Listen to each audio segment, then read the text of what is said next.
Welcome to the Avail Leadership Podcast, where our goal is to help you take your leadership to the next level. My name is Virgil Sierra, and today we're connecting with Dave Travis.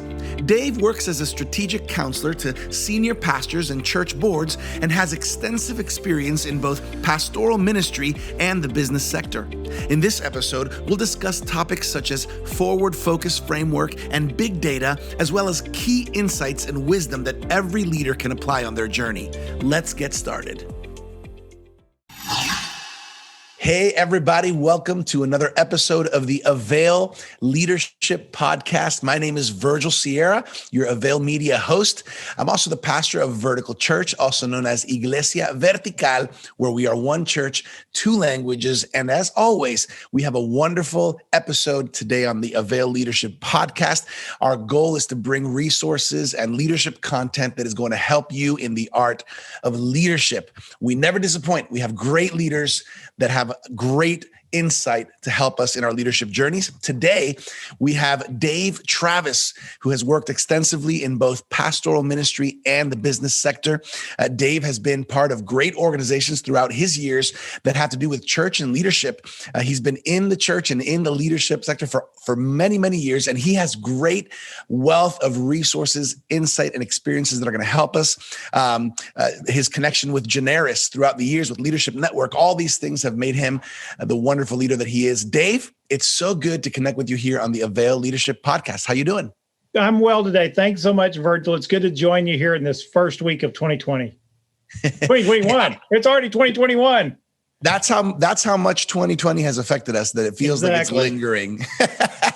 But, I'm excited to have you with us, Dave, because I think our leaders are in for a wonderful podcast episode here with some great insight. Before we get into maybe some of the details, I'm really interested in some of the things we're going to get into. Before we get there, why don't you tell us a little bit about yourself, who you are, what's your journey been like? So ministry-wise, which I think is the thrust of this podcast, coming out of college, I began working for a local church. In fact, I'm still a part of that same local church almost 37 years later. I was on the staff there. I then went to work for our denomination for 8 years. And then I joined a team in 1995 called Leadership Network. It was based in Texas, though I still live here outside of Atlanta, Georgia. And through that season, what I always tell people is if you keep growing and you don't mess up too much, they eventually make you the CEO. And so I retired in 2018, where I'd served as CEO for about 7, 8 years. And so I got to experience a marvelous ministry there. And then I joined the team at Generis, where I am the director of strategic counsel to pastors and church boards. I know some of you are watching me today on a Google YouTube. That's what it is. It's a YouTube. And you can see this picture behind me of some of my mentors. That's me, my friend Lyle Schaller, who I knew for about 20 years before his death. This is Peter Drucker, who I got to know in the last 15 years of his life, and spent significant time with both of these men. And then, almost every month, and had weekly conversations with Bob Buford. Sadly, these three men are already with Jesus, and all you got left is Dave. And so I hope to carry on the ministry that they showed to me in passing on some of what I learned from them to the church leaders of today. Yes, sir. Dave, I think that is definitely part of your legacy, what you have by grace received, and now pouring into so many churches, so many pastors and leaders. So we thank you for this time, because I think even this recording, this episode of the Avail Leadership Podcast is going to be a great, great help for a lot of leaders. Let's jump into, I guess, the first kind of topic that I want to touch on. We had a great conversation in preparation for this podcast. You talked to me a little bit about the forward focus framework, and you really kind of talked to me about focusing in on fall 2021. Can you bring a little bit of insight on what all this means? Yeah, sure. So many of my clients who are large churches, in generally healthy churches, but those leaders have been exhausted by 2020. And part of that's because every week we're kind of making it up as we go. And we're not setting very clear kind of guidelines to our teams and to our people about what we're really focused on. So what I've encouraged my clients is to say, look, the first 9 months of this year, 2020, 21, they're still going to be weird. They're still going to be odd. Let's be focused on the great reset and relaunch in fall of 2021. I say fall 2021 because that's when most major school systems, employers, many other industries are saying, hey, we're going to be back and fully engaged, and we're going to be in a different place, both in our heads and our hearts, and also physically in 2021 when it comes to the fall. Now, between now and then, well, we're going to have to make other plans. We're going to have to be very focused. I know many churches are gathering now, like my church, but we're not more than 50% of our people. And I think that's going to continue. The good news is vaccines are rolling out here in January to many more people, but it's still going to be several months before people are totally inoculated, before people feel safe. So let's just plan for the first part of this year to still be about 50% of our normal ministry. And let's plan accordingly for that so that we can put more energy, more time, more planning, and more focus on what the Great Reset and relaunch looks like in fall 2021. Wow. So it sounds to me like the fall 2021 framework is basically saying, hey, we got to do what we're doing now. We got to keep the organization going. But where we need to invest some extra energy, effort, maybe even resources is pointing towards fall 2021. That's exactly right. Yeah. And the challenge we've had in this season is we're devoting too much energy to what's going on right now. And if I had any desire for my clients and for the churches that are listening here, the leaders that are listening, it's like, you know what? We need to put less emphasis, give ourselves more of a break, cut ourselves some slack during this season. I do think there's some opportunities in this season that we haven't seen before, but let's recognize that the big opportunities are probably going to come at us later next year in the fall of 2021. And so that's my encouragement to you. The resource that you're referring to is called Beyond the Forward Focus Framework. I'm displaying kind of the cover of it here. Yeah. It's an ebook. If you want to email me, we'll give you the email at the end of the show today, and I'll be happy to send anybody a free copy of that.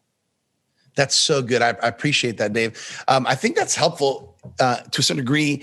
It's helpful because as leaders, and I'll just say, speaking for myself, it's been really hard to figure out what's going to happen. Not to mention that each city, each state, in our country is looking different, at the moment, and as things are going. So I think it helps to kind of say, okay, let's focus on a target time period. Now I know you just mentioned the book. Is that's Forward Focus Framework? Is that what the book is? Oh, Beyond the Forward Focus Framework. Beyond the Forward Focus Framework. And why is that book, or what is that going to help us figure out? Like, what is that going to help us to learn and understand? Sure. So first of all, when I call it a book, it's really more like a booklet. I think it's 30 pages. So you can read it in an hour. We developed this resource actually right last summer in July. To begin to turn our clients' attention towards what's the planning look like going forward. And because the same thing that was happening then is still happening now, is that people are so focused on the present and what's happening next week and the next week and the next week that they're not thinking ahead. And so what we encourage people to do with the Forward Focus Framework, and there's some tools in the ebook that you can use, is to focus on three things: what we call the focus ministries, the flexible staffing, and your firmed up finances. And what does that look like for each season? So when I say focused ministries, where do we put 80% of our time, energy, and attention, let's say in the early part of 2021, and then the latter part of 2021? And those things could look very different among each season. And you shouldn't have a lot of things that you're focused on right now. It should be 3 to 5 things. You can't do everything you were doing in February 2020. You've got to focus on what you can do realistically in 2021 between now and next August. And even in fall 2021, you don't have to go back to doing it like you were doing it. You can create something new, fresh, and that focuses the attention of your time, your energy, your staff, your people. So that's the first thing that we work through in the Forward Focus Framework, is really what are the focused ministries we need to be giving attention to during these seasons. the focus, you mentioned also the flexible staffing or the staff aspect of it. I'm really interested about that because I know that in our organization, in this process, normally we're trying to get our staff strong. Sometimes we're trying to grow our staff. What would you speak to as far as that? Yep, sure. So flexible staffing means that every staff member now has changed. They have to be flexible or willing to be flexible, or we may not have a place for them. There are many churches that had lots of staff that have cut back because some of the ministries, they just aren't happening right now. Now, they may not be gone forever, but they've asked them to take furloughs, or they've asked them to take reductions in hours or reductions in pay, or they've refocused them in different areas. One of the things that I advocate in a couple of these resources that I produced during COVID is we've had a huge shift from what I call platform to pastoral and then to personal ministry. What I mean by that is in large churches, which are primarily my clients, pretty large churches, so much of the ministry was driven off what happens on the platform. But what we've learned in COVID, it's more important to have a pastoral presence with people and driving that down, whether that's through your small groups, even into your digital spaces. How are you connecting with people? And then finally to personal, how does that get to life on life? And that's through both the staff, as well as your small group leaders, your other engagement leaders, your community service leaders, making the ministry more personal. Yeah. And so that's moving people from crowd to core. And we got to focus on that core of people who are aligned with our vision, who are aligned with where we think God is leading us, and pouring into those people during this pandemic season. That's huge. I think that's an important key. I think that's something that probably kind of shook a lot of churches, pastors, and leaders when the whole COVID situation came about, because we were so used to church and ministry being run in a certain way when all of a sudden the rug was kind of just taken from underneath. And I love this. I love the platform to pastoral to personal, from the crowd to the core. I think these are things that as leaders, it's important for us to not only hear, but to learn about, to learn how to do this. Okay. So we're talking about the, forward focus framework. We're talking about focus ministries, these three areas that you say are very important: staff, flexible staffing, and then you mentioned finances. Yeah, what I call firmed up finances. Okay. And when I wrote the resource back in July, there were still a lot of questions about what churches and individuals' finances were going to look like in the fall. We praise God that in many communities, not all, but in many communities, the finances have held up. And even if the budget income wasn't what we expected, our expenses were also lower. So we've been able to create some margin and some wedge money. If a church is doing okay financially right now, praise God. If it's not, there are ways we should be calling out the resources that we need. I think a lot of churches could be putting money aside right now and creating that margin that they're going to need for their future ministry. I've even had some of our clients, and I don't do capital stewardship consulting like some of my other generous friends do, but we have some churches that have entered into capital or other kind of funding campaigns and are seeing very good results right now. Part of that's because there's some large givers, large donors, high impact donors that have really been blessed during this season. And we've seen people that are able to call out those resources for some special projects, even like residencies or intern programs that aren't going to happen until next year. People are willing to give here now in 2021, and we have to be continually calling out people to the vision of where we're headed. And that's how we need to firm up our finances. There's a couple other things we can talk about there, but that's what I want to emphasize, is that this is not a time to think that, well, everybody's hurting, because everybody's not hurting. There are some people who have done really well. Right. Now, why are all three of these components necessary? Why is it all three of them? Focus ministries, staff, flexible staffing, and firmed up finances. Why is it all? Yeah, sure. Focus on one, maybe. No, well, I think if you're just focused on the finances, you're going to miss the fact that you probably are spending more time keeping certain ministries alive in this season that you really don't need to be spending that time on. And so I'm very big on let's pick the key ministries that really drive the engines of God's kingdom work in our place. Mm. What's the story God's telling through our church, and how should we be telling that story in new ways in this season? So let's focus up first on the focus ministries. And then what are the key people we need, both staff, volunteers, and others, to make those ministries happen? And that'll help guide us into see, well, what do we need for finances? What do we really need? And then where are we creating some margin and some reserve or resource funds and opportunity funds to take advantages of opportunities that may be coming our way in the next few months? So good. I love this. Dave, I love this because I think keeping it simple rather than having so many different multiple layers, maybe how we normally were before this situation. I think that's smart. And just hearing you talk about it kind of makes me think, man, I really want to make sure I can kind of laser focus in. What are those focus ministries? What are those key things that we need to put our time, our resources, our energy towards, especially looking forward, looking ahead? Who are the people that are going to be able to help us make this happen? And then how are we going to fund this? How are we going to make sure that we're in a good place, financially ready for whatever may come? I love this. I think this is huge. Towards the end of this podcast, you're going to give us more information so that people can be able to access that book or booklet, whatever you want to call it, that you have. I think it's going to be a huge help. I want to transition a little bit into another conversation that we had as we prepared for this podcast, and it's the K-shape update. I had never kind of heard it explained.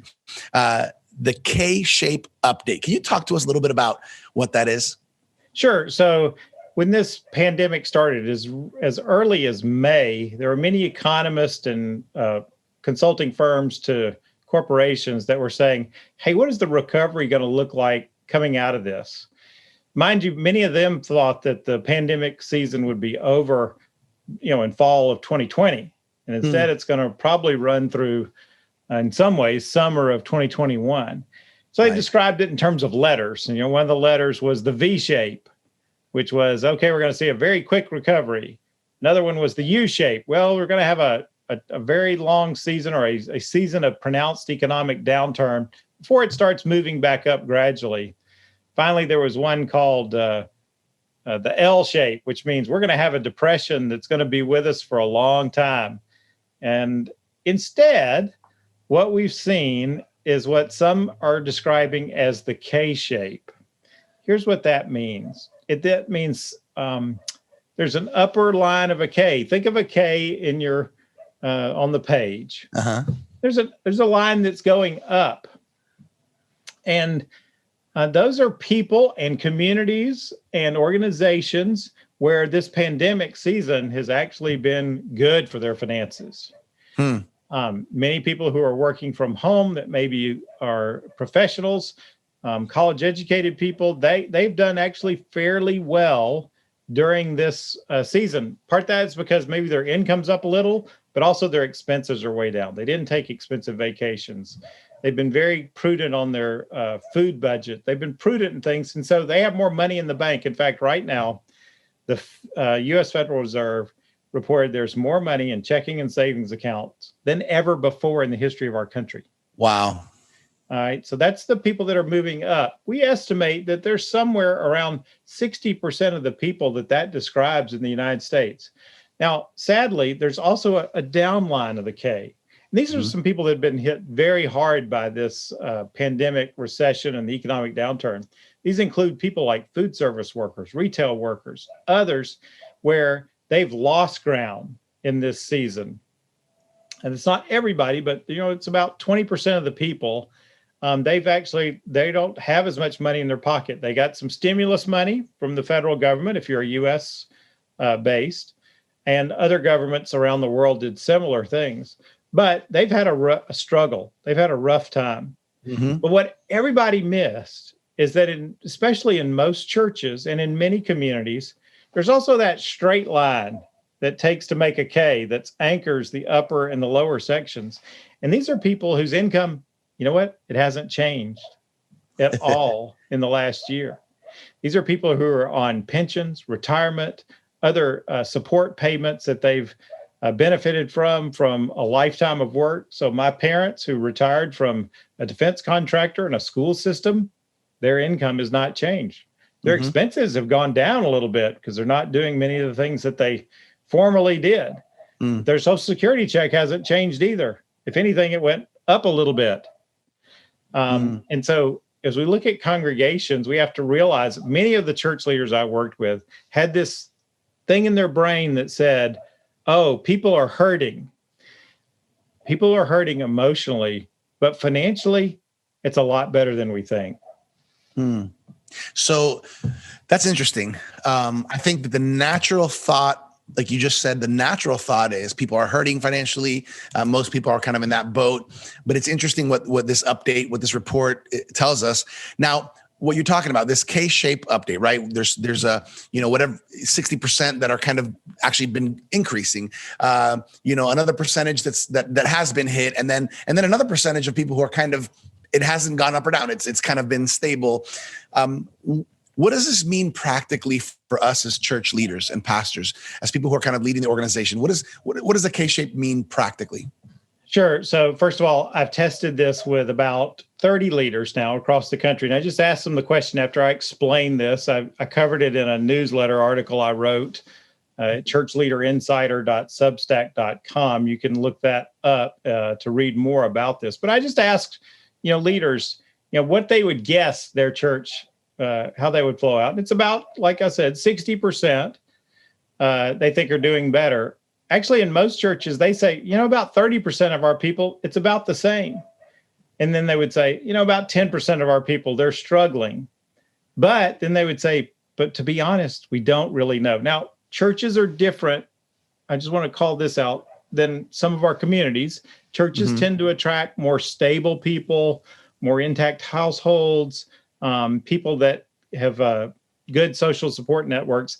And I'm not saying that's to our credit. That may be to our shame that we're not reaching people as much as we should. However, I had one pastor who was able to meet and gather live for their annual kind of church meeting, business meeting. And he just asked people to raise their hand. He explained the K-shape and he says, how many of you would describe that, hey, you know what? Over the last several months, God's really blessed us and he's carried us through. And our finances are actually better. He said about 70% of the people raised their hand. He said, well, how many of you, are really having a hard time? Maybe you've lost your job or maybe your hours have been cut severely.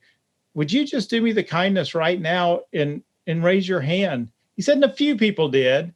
He said, look, I know some of you are probably embarrassed, but I want you to contact me after this if that describes you.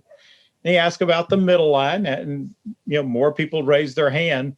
And then he said, I want to know those of you who are on the middle line and the upper line, if you had the opportunity to help somebody in our fellowship that was on the lower line, would you be willing to do so? Everybody raised their hand. We want to help.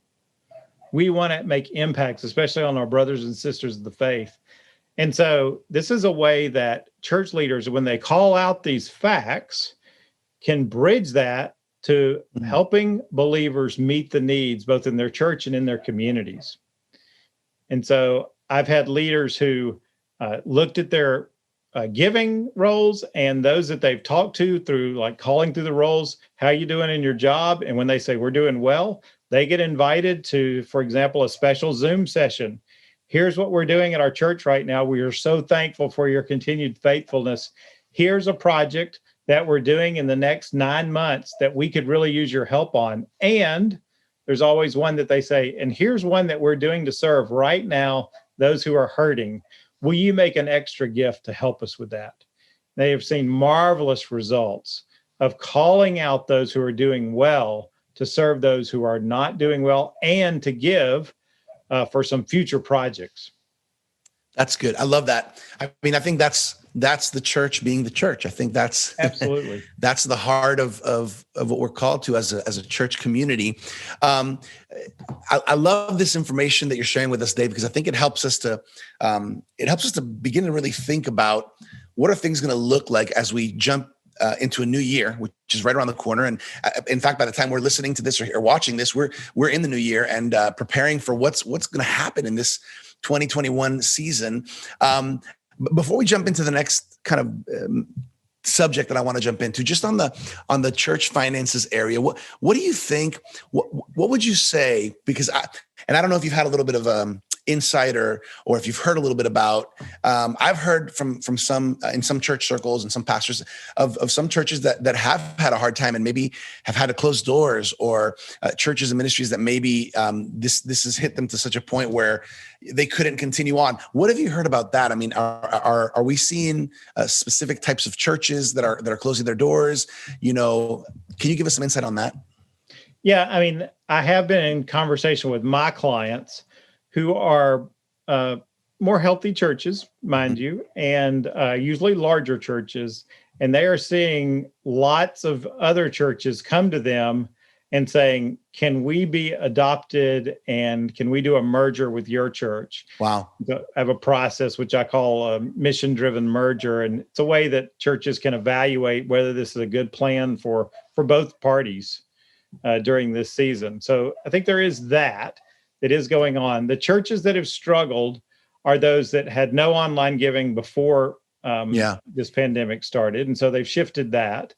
There are those that are afraid or reticent to call out those who do have good resources to give, to be a part.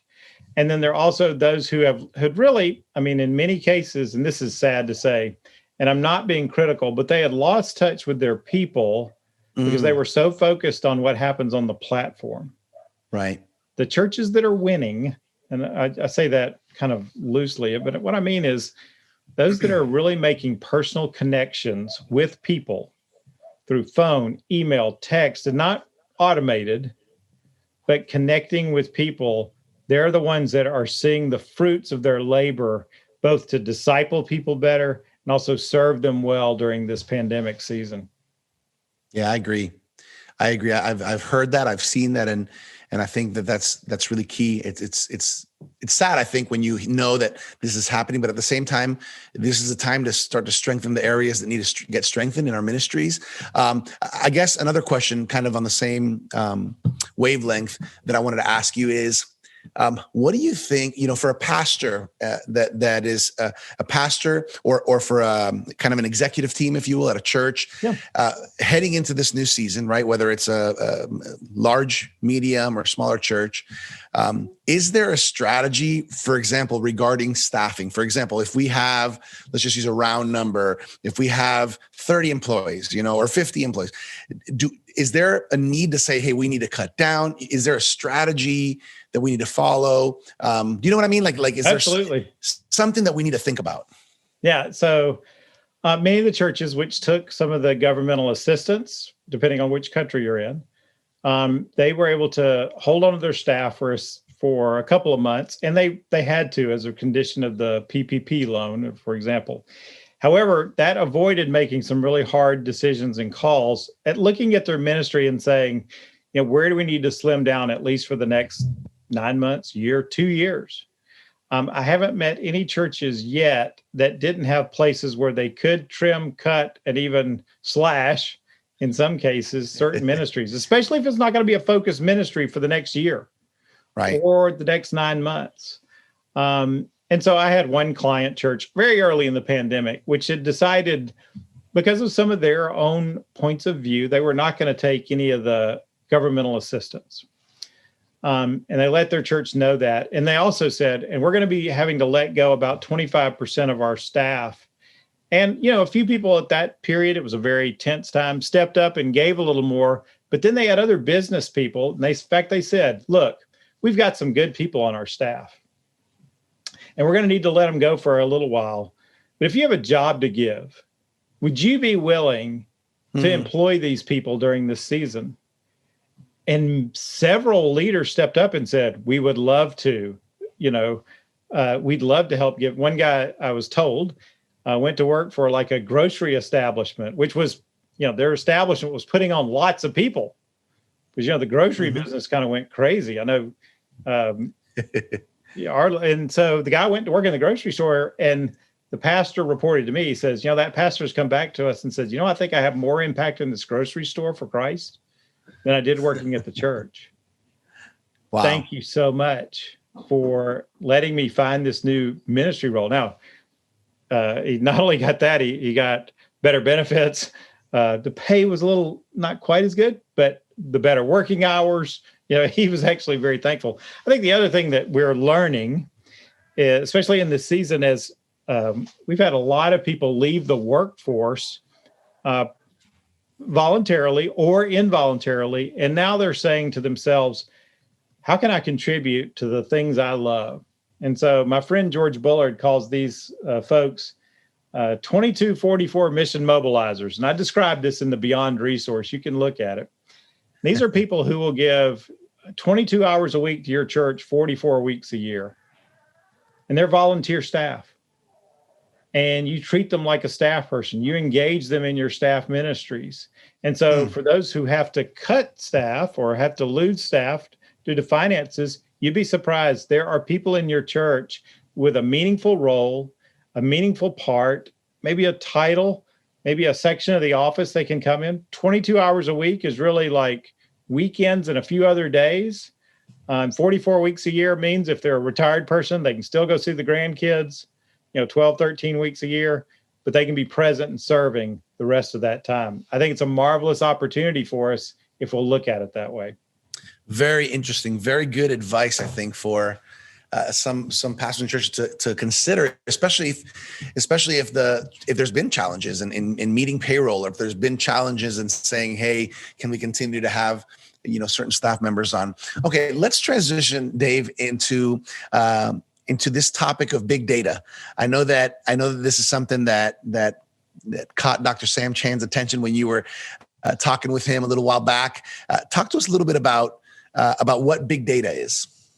So big data is the opportunity that many companies use to take all kinds of data points, combine those together, develop an algorithm that predicts a person's behavior, and then to use that data for either marketing or to help better meet their needs. So when I use the term big data, it's not just that there's all this data, it's how we package, use, and process that data for ends that serve really the end user, which is in this case, not the company or the church or the organization, but the person that they're trying to serve. Mm-hmm. I was working on this for the last several years of my leadership network career with an organization called GLOO, Gloo, that's gloo.us. Mm-hmm. And we were experimenting with about 100 churches all told in how to use these kinds of tools and understandings to apply to church ministries and recovery ministries and other types of nonprofit ministries. So Sam got excited about it. I told him a couple stories he had never heard. And so that's why he wanted me to raise the issue with you today, Virgil. Can you tell us a little bit how churches are applying these tools?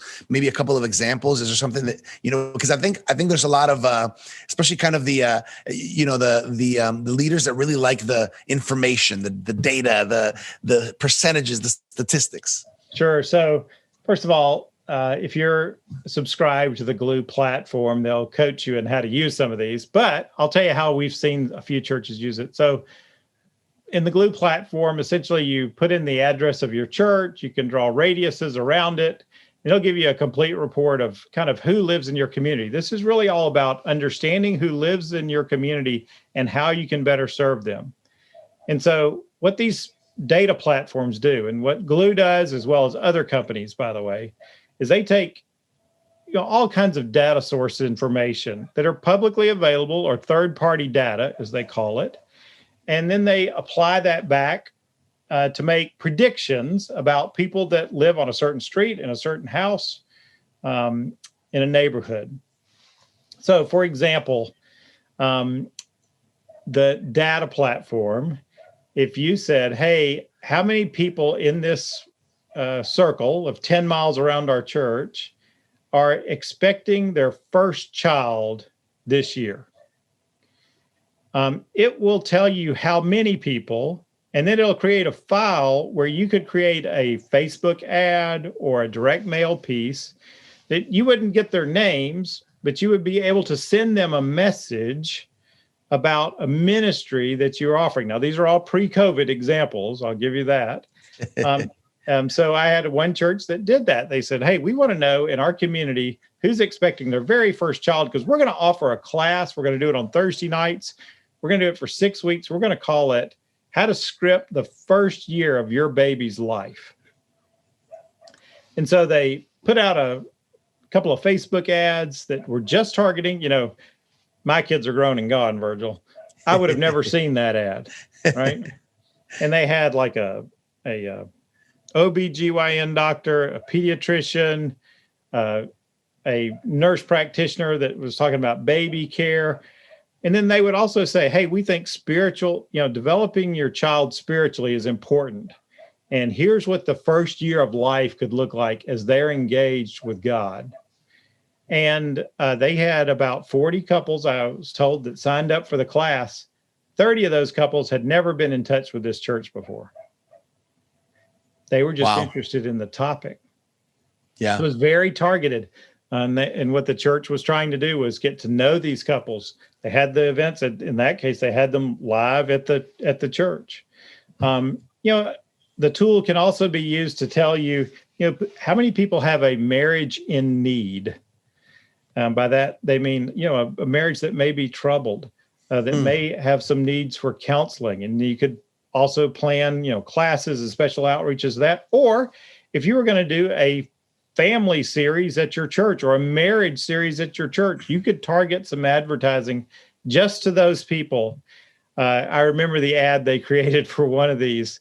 It showed, instead of like a bride and groom on a wedding cake with a tuxedo and a dress, they sent that one to people that they expected had healthy marriages. And the people they thought were in troubled marriages, they sent a picture of the Rock'em Sock'em robots. And they said, perhaps your marriage looks like this. Come and let's talk about how your family relationships can be strengthened with some ancient wisdom. And the ancient wisdom they were referring to there was, of course, the scriptures, the Bible. Yeah. And so they were able to reach people in new ways at their point of need. We've also seen churches use this for recovery ministries because the data models will predict, the individuals in your communities that have issues with addiction. There's all kinds of things that we learn from this data. The other thing we learned from the data is because they combine some of this data, that was all third-party data, but they also combine it with what's known as second and first-party data. And so first-party data means I tell the platform what's going on with me. Second-party data means there was a study done at other places, and then they went back and said, because these people said these things, and we noticed these other bits in their data trail, that we can project and we can predict analytically that here are the patterns. And so the famous story that I told Sam was about the Target gift registry. And so the Target baby registry knows who is probably pregnant in their community because they signed up for the gift registry for baby gifts. Here's the gifts I want. And then they looked at what those people actually bought during their pregnancies and right before their pregnancies. They could then use that data and say, well, who else in our community has bought those kinds of items? And I think they boiled it down to 3 items.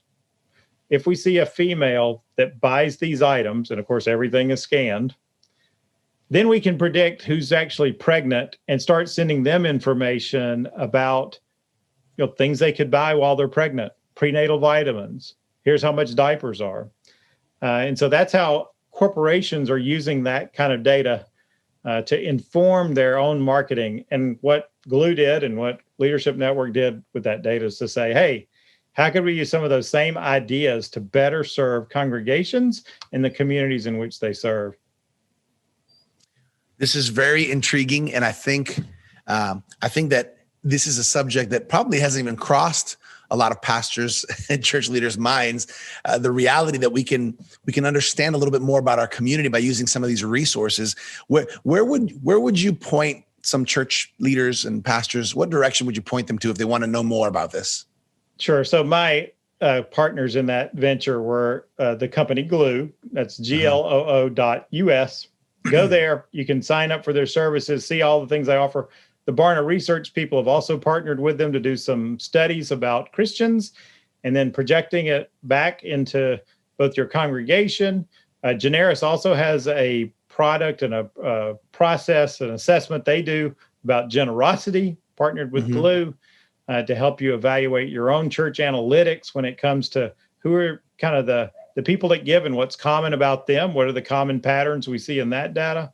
So there's several partners that work on that, but just go to glue.us, or if you're really interested in the generosity side of it, if you'll just reach out to me, I'm going to give my email now and then a little at the end, Dave, Dave.Travis, Travis at Generis, and that's GENERIS.com. Let me know if you want the Beyond framework or you want some other insights about big data. I'll be glad to hook you up. That's so good. What are some other ways that Generis can be a help to a lot of the people, a lot of leaders and church pastors? Yeah, so Generis really has been around for 31 years now. Their primary ministry has been in fund development, capital stewardship campaigns, one funds, coaching people in generosity. However, the last few years, I joined the team, and there's a team of leaders like myself who work in what we call the effective ministry team. We work in areas, or my specialty areas are what I call pastor smart succession process, which really works with leaders my age and older for the most part that are handing off and who are changing to a different season of life. The missional merger process I've already mentioned. Story crafting for church strategy is another one of my processes. Building better boards is one of my processes. So those are kind of the things that I do through Generis. We have a whole team that specializes in family ministry, multi-site, creating core culture, all those kinds of areas that we'd be happy to serve you and your church in. That's so good. It sounds like there's a lot that Generis can help with, and that you, Dave, I could tell you've had a lot of experience in this. And I guess as we're kind of heading towards the final stretch here, I have a question for you. And I'm sure that as the years have gone by, it's probably shifted, but what are you most passionate about right now? As far as your role as a consultant, as a coach, as a leader of leaders, what's got you? What are you excited about right now?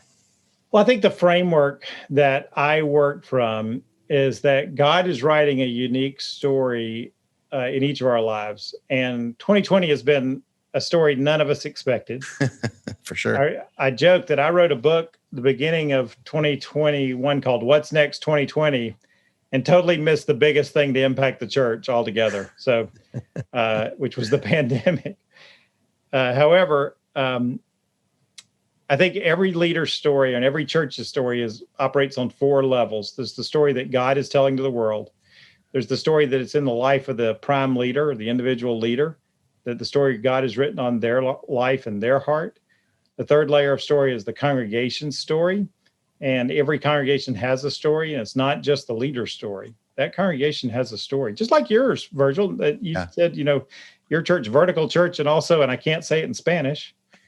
Iglesia vertical. But that is a unique story. And you as a leader who you have a unique story because yours is a little special because your father was once the pastor of that church.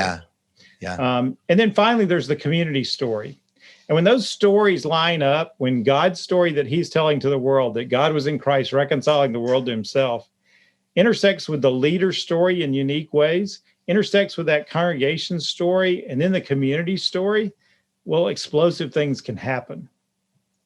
So good. I love that. I think it is exciting to be able to think what we're doing today is going to have an impact in years to come. And I'm sure, from what you've been doing, Dave, it's so exciting to learn from you, learn from leaders like yourself who have been walking along with churches and with pastors for some time.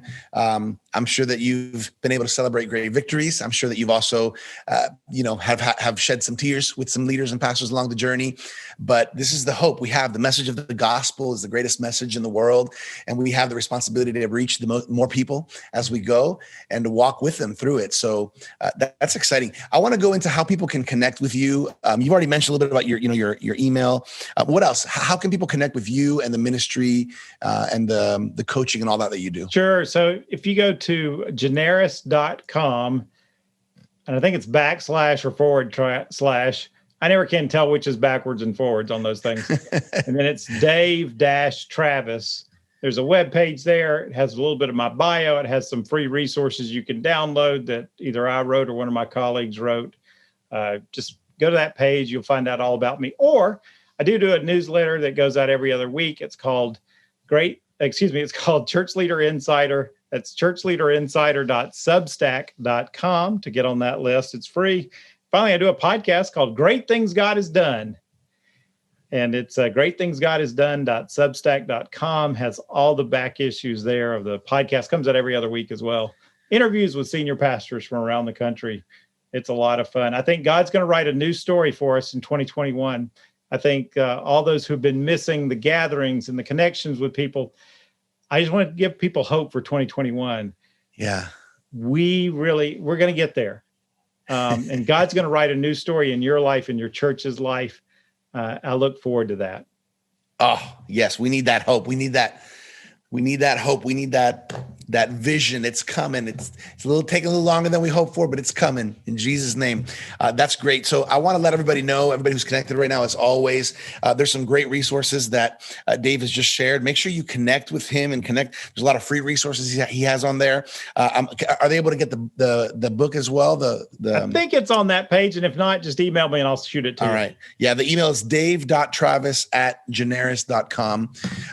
Also want to mention the Avail Journal. Dave, I'm sure you've had a chance to talk to Dr. Sam about the Avail Journal. This is a wonderful journal. If you haven't done so, you're a subscriber. Yes, I love it. I want everybody to know, if you haven't done so, you can actually claim your free annual subscription for the Avail Journal by going to availjournal.com. This journal is stacked full of amazing articles and resources for church leaders. Anything you want to add there, Dave, about the Avail Journal? Well, what's great is if you subscribe to the Avail Journal, you also get a couple other bonuses and resources along the way. Like I just got sent, Sam Chen's newest book about tension because I think because I'd subscribed to the journal. There's a lot of goodies that the Avail team likes to add in there. And again, Dave, we're so honored that you'd be here with us. Can you just, what's some final thoughts, any closing remarks? We've talked about a lot of good, just kind of statistical, analytical, forward-thinking aspects of the church and leading the church. What's one last thing you want to leave us with today? So my big encouragement to you as we start 2021 here, that God is writing a new story on our hearts. Focus first for the first 9 months or 8 months on your core and equipping them for the harvest that I think will come in the latter part of 2021. Focus on praying that the workers will be ready to receive the harvest and not just to go back to what we did this time last year in January of 2020. That we'll be ready for what God is writing on our hearts and writing in our church's lives. So good. I love that. Dave, on behalf of the Avail leadership team, let me just say we are honored to have you. We're thankful for you for the investment that you have made throughout so many years in the church and in pastors and in leaders. We really believe, you mentioned at the beginning how, some of those men were such a great inspiration as mentors to you that you have there. As we watch, those of us who are watching the video can see that picture. But you know what, Dave, I think that you are what they were to you. I think you are to so many. And so on behalf of the Avail team, we honor you. We thank you for all the things you've been doing. Thank you, Virgil. Been good to be with you. Yes, sir. Hey, everybody. Thanks for connecting with us once again on the Avail Leadership Podcast, where we want to bring practical, relevant, effective leadership resources to pastors, church and ministry leaders, as well as marketplace leaders. Thank you for connecting with us. And remember, you can always find great resources at theartofleadership.com. We love you, and we'll see you next time here at the Avail Leadership Podcast. We hope you've been equipped by this conversation with Dave Travis. You can connect with him at generis.com/Dave-Travis. For more leadership resources, check us out at theartofleadership.com. And make sure to claim your free annual subscription to the Avail Journal at availjournal.com. Remember, if you'd like to connect to our growing leadership community on Facebook, visit availleadershipconnect.com. As always, thank you for connecting with us to learn the art of leadership here at the Avail Leadership Podcast.